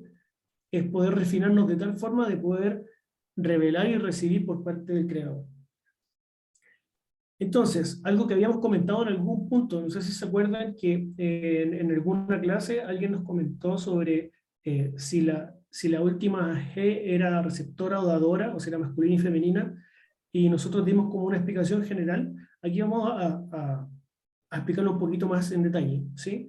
¿Por qué? Porque en esta sefirá, lo que ocurre es que es un espacio donde puede actuar con reciprocidad, ¿sí? ¿Por qué?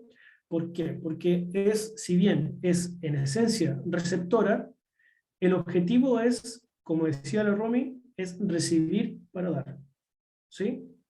Ese es el objetivo. Entonces, lo que nosotros estamos haciendo es transformar, digamos, un espacio solo de recepción a un espacio de recepción con un objetivo de dar, un objetivo altruista, ¿sí? Esa viene a ser la corrección de Malhut. Entonces, en ese mismo sentido, la sefirá tiene un carácter femenino, ¿sí? Ahora, aquí hay un símil con el embarazo, ¿ya? Que es importante que nosotros lo tomemos en consideración. El útero femenino también funciona como una especie de receptáculo, ¿sí? También está conectado con Malhut, pero con el Malhut corregido, ¿sí? ¿Qué quiere decir esto? Que Malhut, que es un recipiente, en específico respecto al embarazo, vamos a tener que, por ejemplo, la mujer, al recibir una pequeña cantidad de información por parte del hombre, en términos de los espermatozoides, la mujer toma esa información, la recibe, la desarrolla y entrega un ser humano, ¿sí? Algo que es casi impensable, es como milagroso, ¿sí? Una pequeña cantidad de información, la desarrolla, la hace crecer y sale un ser humano, es una cosa, ¿ya? En ese sentido, vamos a analizar un poco cuál es esta relación, ¿ya? ¿Por qué? Porque lo que dicen los sabios es que Malhut no tiene nada en sí mismo, ¿sí? Y eso es algo que tenemos que considerar, ¿sí? No tiene nada en sí mismo, pero sin Malhut no habría manifestación de la creación, ¿sí? O sea, tenemos que entender, como decía Romy, que Malhut o el mundo material por sí mismo no tiene sustento, ¿sí? Lo que nosotros tenemos que hacer es tomar este mundo material, impregnarlo de una luz espiritual para poder, como un embarazo, desarrollar y entregar, ¿sí? Romy, la siguiente, por favor. Ahora vamos a explicar un poco, ¿ya? De cuál es la gracia, porque esta sefirá tiene, como les decía inicialmente, tiene una energía femenina, pero algo que se tiende a confundir un poco, en general en la espiritualidad, en la Kabbalah, y muchas veces cuando se mira específicamente acá como al judaísmo ortodoxo, es como que la mujer no tiene un rol tan preponderante o no tan protagónico. Entonces se tiende a pensar que, que es por, digamos, por mirar en menos a la mujer, ¿sí? Pero en realidad lo que vamos a ver es que son trabajos distintos, ¿sí? El trabajo masculino es un trabajo de entregar, es un trabajo de dar, es un trabajo que se ve, ¿sí? Es externo. Pero el trabajo femenino es un trabajo interno, ¿ya? Como el embarazo. El embarazo no se nota inmediatamente que hay un embarazo, se nota bien adelante, ¿cierto? Como a los tres cuartos, 2/3 más o menos. Eh, y ahí recién uno puede ver que está pasando algo, pero al comienzo es un trabajo completamente interno, ¿ok? Ahora, en este mismo, digamos, sistema, lo que nosotros tenemos que entender es que Malhut, que es considerada femenina, está alimentada por las 6 sefirot anteriores, que se conocen como Serampín o Tiferet, ¿sí? Que son las 6 emocionales que están arriba, ¿ok? Es ese sistema en conjunto el que trabaja en la corrección, ¿ok? Entonces, en términos de hebreo, hay que tener en consideración algo, ¿ya? Que esto es una explicación. La palabra él y ella se escriben similar, ¿sí? Solo cambia la letra del medio, ¿sí? Él en el centro tiene una vav, ella en el centro tiene una yud, ¿sí? Entonces, en términos de él, la vav que tiene valor numérico 6, si se acuerdan de lo que vimos de numerología o de gematría, eh, el valor 6 corresponde a las 6 sefirot que estábamos hablando arriba, ¿sí? Y en ella, la yud tiene valor 10, ¿sí? ¿Qué implica eso? Implica que cuando nosotros hablamos de Malhut, ¿sí? Nosotros estamos hablando de una vasija que recibe las 10 sefirot, ¿sí? En comparación con lo masculino que son solo 6, ¿sí? En ese sentido, es que muchas veces si uno analiza o estudia los casos o las historias o lo que tiene que ver con filosofía en Kabbalah y en el judaísmo como tal, se dice que la mujer es más completa que el hombre, ¿sí?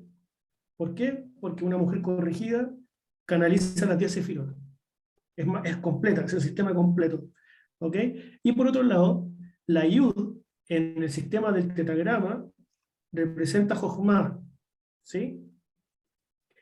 Y en ese mismo sentido es que los sabios dicen que la mujer tiene como una capacidad de sabiduría innata, ¿ok? Eso es importante que nosotros lo reconozcamos y lo valoremos, ¿sí? Porque muchas veces pasa como desapercibido. En Kabbalah en general se dice que el aspecto femenino es de un nivel espiritual mayor que el masculino, ¿sí? Y en este caso, cuando estamos hablando de un sistema corregido, es más aún, ¿sí? Porque lo femenino se une con lo masculino. Romy, siguiente, por favor. Ahora, respecto al rey David, ¿sí? Malhut literalmente significa reinado, ¿ok? Ahora, ¿reinado en qué sentido? ¿Sí?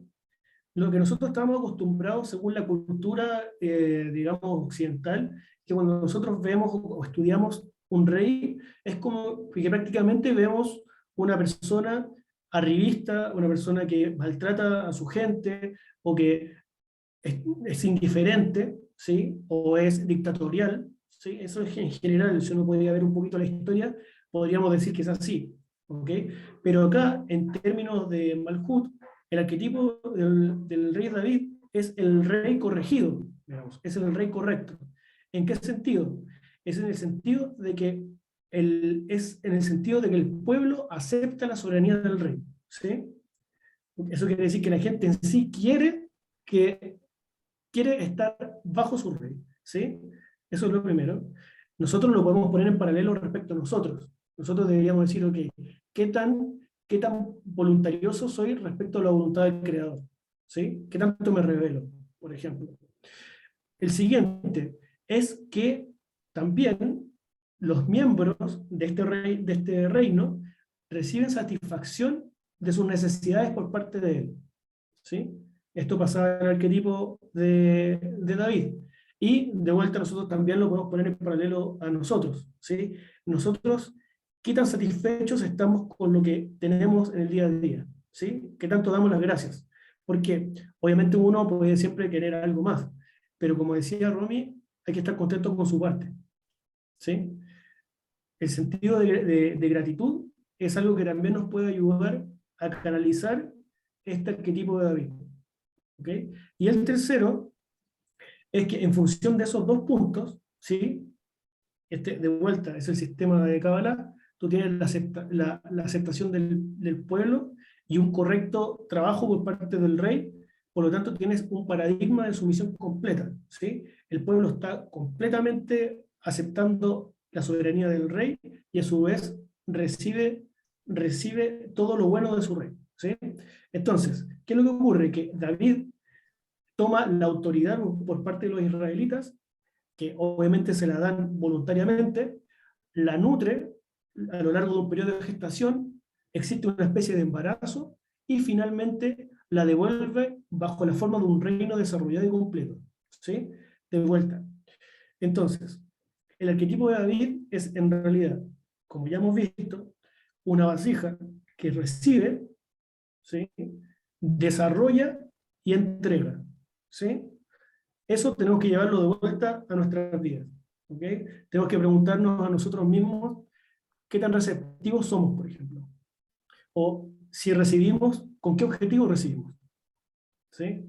No es lo mismo, en general, por ejemplo, hacer un favor que hacer un favor de buena gana. ¿Sí?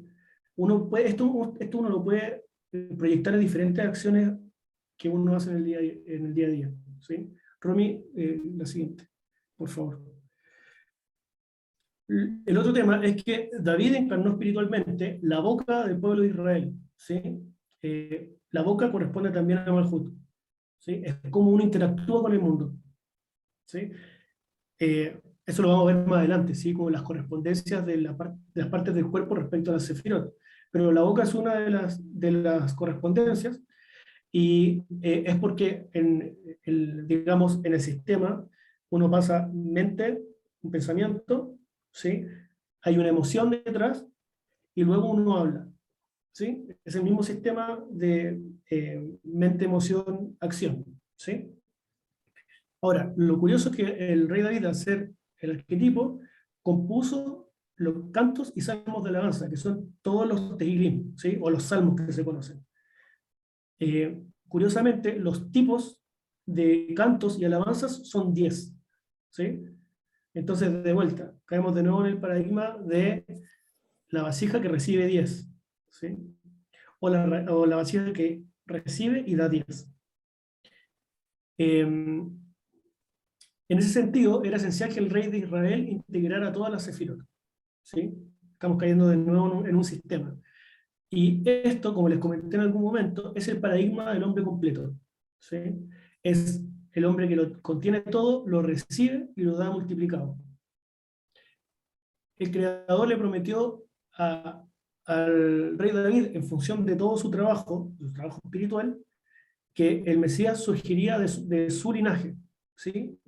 ¿Por qué? Porque la figura mesiánica es quien, en un sentido fundamental, da nacimiento a un mundo nuevo, trae el futuro. ¿Sí? De nuevo, es como si fuera un útero. Entonces, si nosotros queremos hacer el trabajo espiritual de Malhut, podemos estudiar un poco de la vida del rey David y ejercitar esto. ¿Sí? Todos en nuestra vida diaria ejercemos algún tipo de rol, digamos, tipo rey. ¿Sí? Todos tenemos que recibir algo, pero lo correcto es, de vuelta, recibir algo, desarrollarlo y entregarlo mejor. ¿Sí? No recibirlo por recibirlo, o el resto de niveles que entregó Romina en algún momento. ¿Sí? Romy, creo que esa es la última, si no me equivoco. Sí. Ok. Pasamos a las preguntas. Ocupamos el mismo sistema de levantar la mano. Sí. Espérame que dejo de...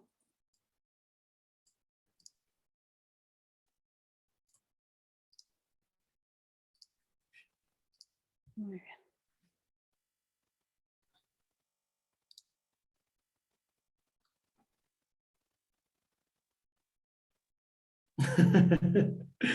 Valeria se perdió la última parte. Bueno, queda grabado, Valeria. ¿Ya? Aunque si quedaste con alguna duda, a lo mejor si quieres puedes hacerla. ¿Ya? No hay ningún problema. ¿Alguna duda o algún comentario? Estuvo un poco densa la clase, Sí. pero como verán, Malhut, a pesar de que a lo mejor podamos contemplar que pueda ser una sefira como menor, ¿sí? Porque es como que está más abajo, y en algún momento nosotros cuando empezamos a estudiar creemos como que hay que concentrarse en las más altas porque son mejores, ¿sí? Lo que nosotros tenemos que entender en este caso es que se trabajan todas, ¿sí? Y que lo que ocurre en Malhut en realidad es un ocultamiento, nada más. No es que sea más ni menos. De hecho, yo me podría atrever a decir que es más, ¿sí? Porque sin Malhut no hay cómo manifestarlo, ¿sí? No hay corrección en el mundo, ¿sí? Recordemos que nuestra creación está hecha para que nosotros podamos hacer el trabajo espiritual. No habría trabajo, sería muy simple.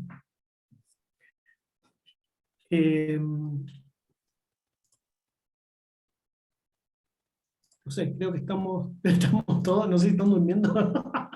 A lo mejor están durmiendo. Se Eh, durmieron. ¿Se durmieron? Perdón. O estaba muy claro. Claro. No, no, Dora, estamos despiertos, pero procesando. Linda, Sí, gracias. sí, sí, puede ser mucha información. Eh, Denle una vuelta. Eh, si pueden, escuchen la clase de nuevo o estudien de otros autores también lo que expliqué en Malhut. Eh, es una sefira muy, muy bonita porque es reveladora, en esencia es reveladora, ¿sí? Y, y créanme que haciendo este trabajo en Malhut les va a cambiar el paradigma de cómo están viendo las cosas, ¿sí? Porque es en ese nivel donde se ven las dualidades. Entonces, si podemos salir de las dualidades, llegamos digamos, al tercer nivel, que es la unión o la comunión de estos dos contrarios que hacen un tercero más grande y más completo, ¿sí? Que es el trabajo de Kabbalah al fin. Otro punto a destacar también es que estamos viendo como un primer, qué bueno Fernando, gracias, y gracias Marisol también por el comentario de recién. Estamos viendo un primer approach, un primer acercamiento a la Sefirot, porque hasta ahora no las habíamos visto en su conjunto todas, y lo que vamos a hacer ahora es un primer acercamiento con un pantallazo general, bastante denso igual, porque hay un montón de información, es cierto, pero aún tenemos más niveles más adelante que vamos a ir desplegando, porque hay mucha información para pasar ya a lo práctico, ¿sí? Como vieron hoy es bastante teórico, pero es necesario establecer estas bases en sefirá por sefirá para que vayamos teniendo como una especie de visión general del árbol primero que todo, y después vamos a pasar en un siguiente curso, vamos a pasar a analizar la parte práctica, cómo equilibro en definitiva Malhut, cuál es la midá, cuál es la kripá, y cuál es el equilibrio, porque hay mucho más todavía que decir, que desglosar y que desmenuzar para llevarlo a la práctica, ¿sí? Este es, insisto, es un primer approach teórico, denso pero necesario. Y estamos sentando las bases, entonces es como el momento semilla, ¿no? Vamos sentando bases y a partir de acá construimos y después vamos a ir, digamos, refinándolo, ¿sí? Y pasándolo a lo práctico. Sí. Un ejercicio que pueden hacer, que puede ser muy útil, es que cada uno analice en sí mismo cuál es la relación que tienen cada uno con el dinero. ¿Sí? Entonces, no en el sentido de que a lo mejor si les gusta o no les gusta, digamos. Va un poco más allá. Es usted, bueno, hay un ejercicio que vi que lo hizo el de Daniel Chapán, que me gustó mucho, que a lo mejor después se los puedo enviar, pero tiene que ver eh, con decir, por ejemplo, cuáles son los 5 conceptos que se le vienen rápidamente a la mente cuando uno habla de dinero o habla de alguien rico, ¿sí? Y si nosotros en esos conceptos detectamos que existen en su mayoría conceptos negativos, significa que somos nosotros mismos los que estamos, digamos, bloqueando ese flujo, ¿sí? Porque nosotros lo que estaríamos diciendo es, yo no quiero eso o yo no soy eso, ¿sí? En definitiva.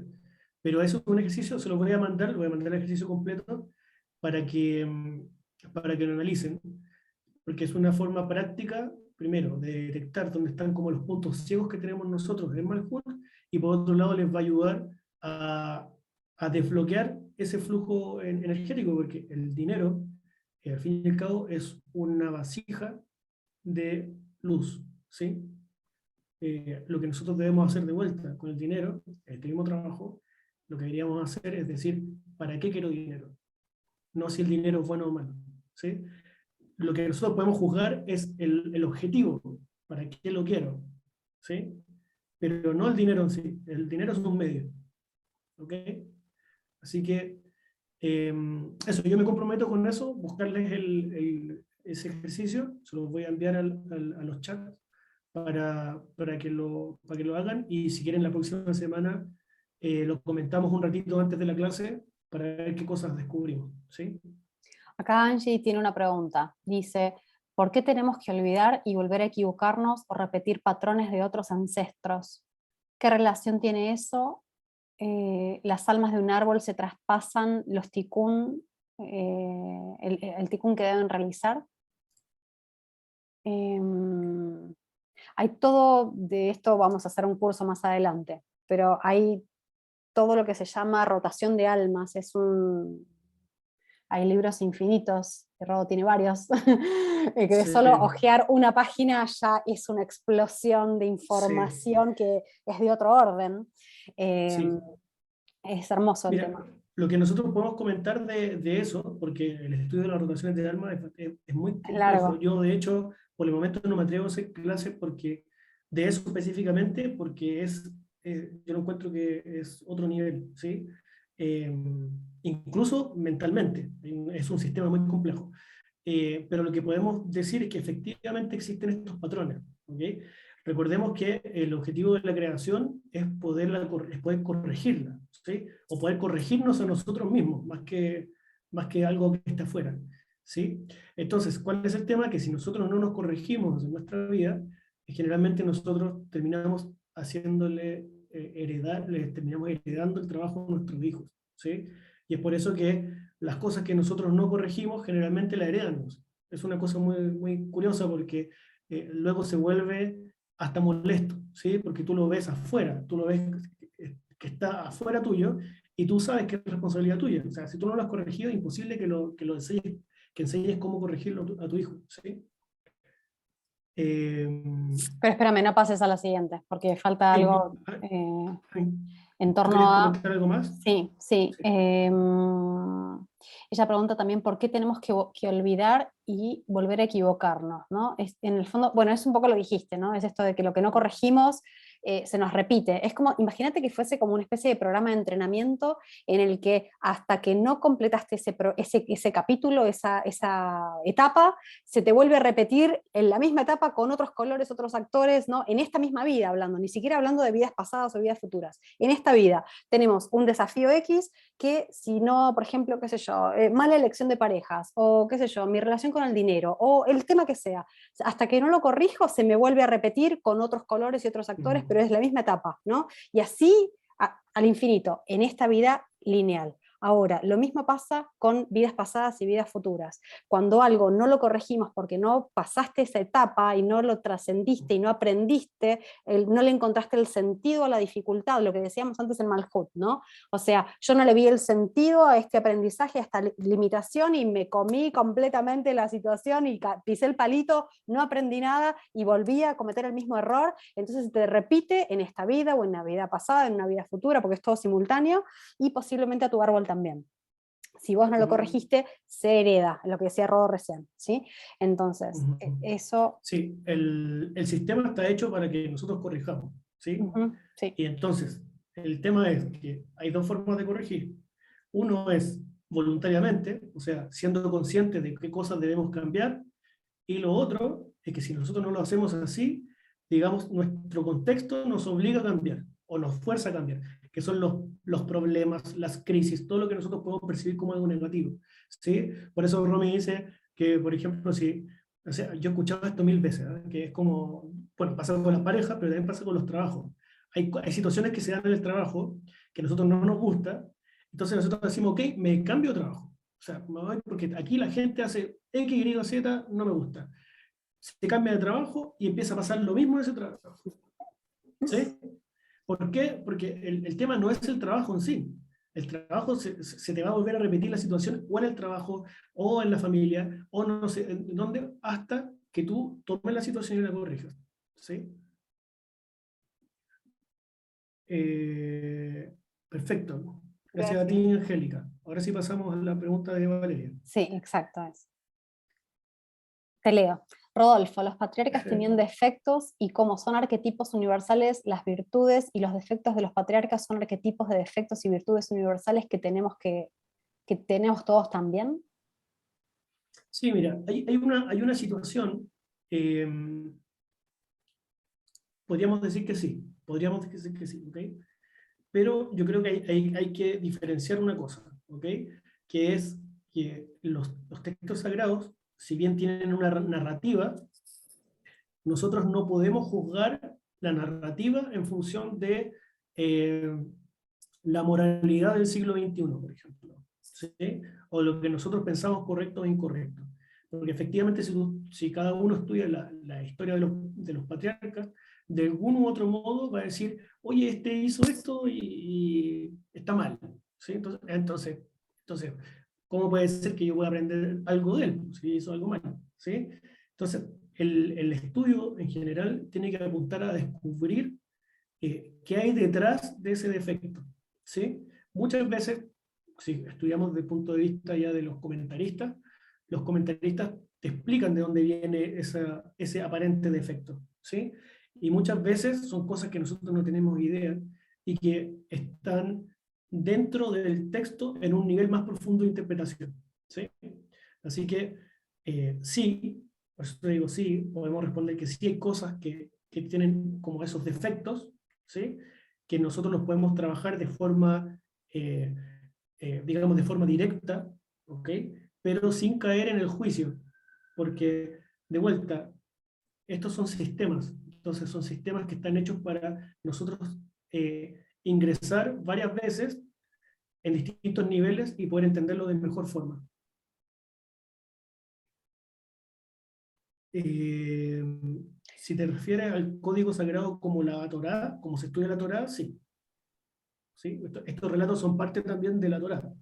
Entonces, al estar dentro de la Torá, nosotros entendemos que hay 4 niveles de profundidad y lo que explicamos en los cursos de Gematria es que existen muchos niveles ahí, o sea, muchas herramientas para interpretarlo. Entonces, es un trabajo que es grande, eh, pero que nosotros debemos abordarlo de la forma correcta, ¿sí? Que es no a través del juicio, sino a través de la apertura para entender.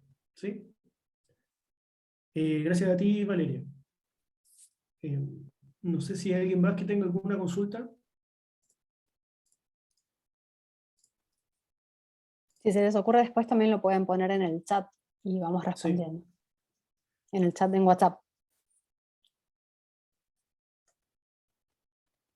Ok, creo que ya estamos Sí. bien en la hora. Súper. Así que, bueno, no alcanzamos, como que nos agarró un medio así desprevenido todo. Les queremos plantear que con la Romy estamos súper contentos de que ustedes vuelvan a estudiar con nosotros. Eh, Hemos recibido como muchos buenos comentarios y como una cercanía que nosotros no esperábamos. Se lo decimos así súper honestamente. Y nada, esperemos que las clases próximas también sean con mayor profundidad, que sean bien aprovechadas y nos vemos en la próxima semana. Eso. Con paciencia. Recuerden que es un tejido, ¿sí? Lo vamos construyendo desde la base, con paciencia y con mucho mirarse a uno mismo, ¿no? Recordemos eso que decíamos al principio. Estas herramientas son para nosotros, ¿sí? Para nosotros transformarnos y refinarnos. De a poco. Bueno, un abrazo y que estén muy bien. Muy buenas noches. Buenas noches, chicos, a todos.